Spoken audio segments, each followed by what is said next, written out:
Okay, Lumberjacks, Team 127. Decided to see how everybody is doing. I have to pass this picture every day since we're stuck inside early 2000s. This is Pat after a TNT game. Pure celebration.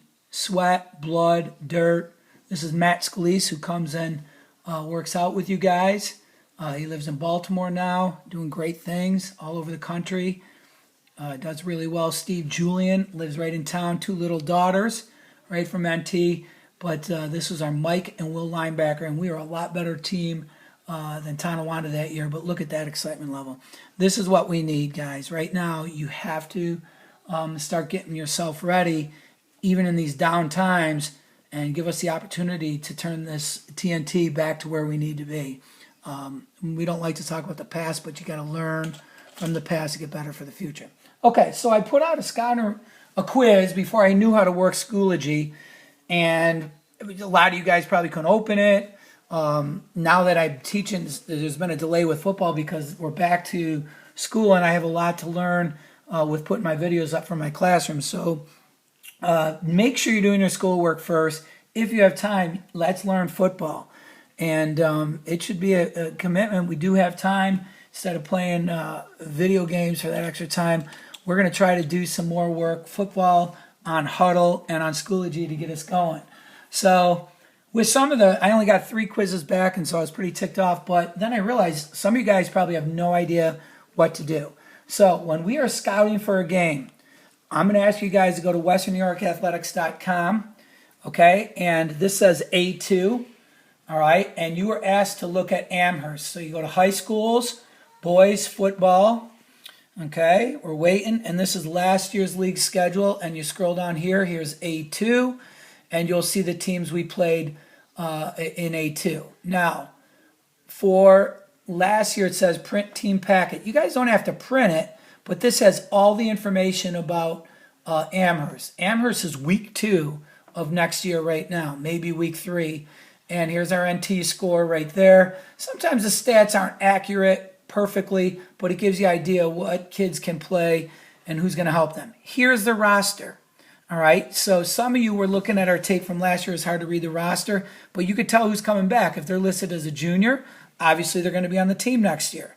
So some of these guys like 5 and 2, they were 2 of the best players in all Western New York, and obviously we had a hard time tackling them. Number 77, Tyree Orange, is coming back. He was the state sectional runner-up. Some of their skill players coming back. As you can see, the first 3 guys are graduated. McDuffie will be back. He's only a sophomore.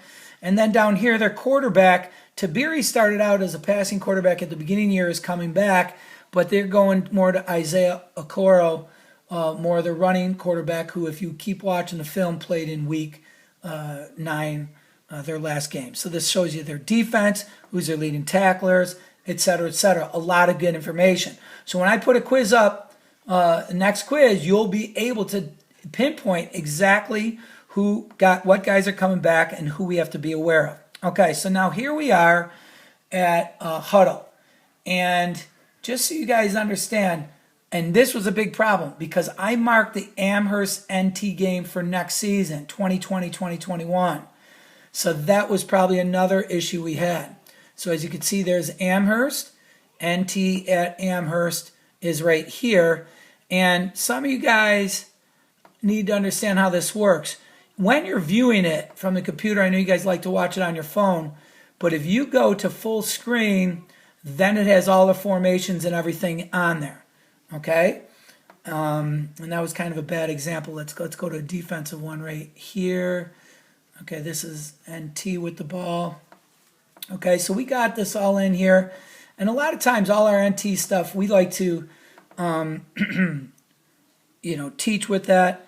All right, so now from here, when we're on offense, it won't be written up here all the time because the offensive coaches will just pick and choose what they want to mark up. Coach Bunker does a great job of that. But as you can see up here, it's 1st and 10, yards, run, gain, first. Okay, but this is the important thing. Offensive formation. So you guys understand what we're looking at. All right, and I went from the big screen so you can see it. I got Hatchet written up here. I'll have the plays as we go along. But over blue is just like our blue formation, all right? And then just understand, up, left. So this up back right here is what I'm talking about. He's on the left-hand side. There's the over blue part. And then it says up left, A left. And actually, I've just caught a mistake. To me, that A is to the right. The A is the running back here. So I just caught that, and we'll fix that later. So let's go to the next formation. Over red, just like we are. Okay, the up back is to the right, and then the A back is to the left. And now what's confusing with this team is that they put the running back, okay, and the quarterback's got his hands up, but you can see the quarterback's running the ball. So that will help you. So when I ask what are the formations we have to stop, it should have been over red, up right, A left, over blue, blah, blah, blah. And if you see a mistake like I had, I'm going to go back and edit it and make the change. Here's our defensive front. It should have been a blue 1. Some of you JV guys, okay, so we're in hatchet. We're going to coach this up as we go. But there's our linebacker, blue linebacker 1. JV makes a great play. Okay, so that's just the formations that we're looking at. What plays must we stop? Obviously, this team ran the ball. Now, I asked some specific plays on our video just to see our educational level of what we're looking at when we watch film. And the first one I asked about was play 22, which was on offense. Okay, so when we see an interception, people always get mad at the quarterback or the receiver, they'll give them time or things like that. All right, now the first thing I want to notice about this play is how do we get out of the huddle? So to me, that's a problem. Because look at that offensive line. They're down ready, and we still have receivers getting to the line of scrimmage. That's a huge problem because now these guys have all kinds of times to set up. So this year, we'll be breaking the huddle. These guys will get aligned right out of the huddle on the first one so they can get set and not be lazy. Okay? This is a bubble screen. We already corrected this mistake. Okay? The biggest mistake we see here, and I'm letting it run. Okay? Freeze it. Okay? Our receiver this year, our bubble, is going to go straight backwards. So that will prevent everything because this is going to be a great football play if we get a correct route. Okay? Everybody is most guys are doing their jobs. Here comes Kaz. We got a 2-on-1 here. Ashton's busting out. I don't know what this guy's doing. The offensive line, undo. The offensive line should be just running. So I think that's Kinney. These guys should be just running. Right now, there's no time. The ball is out of the quarterback's hands. It's out.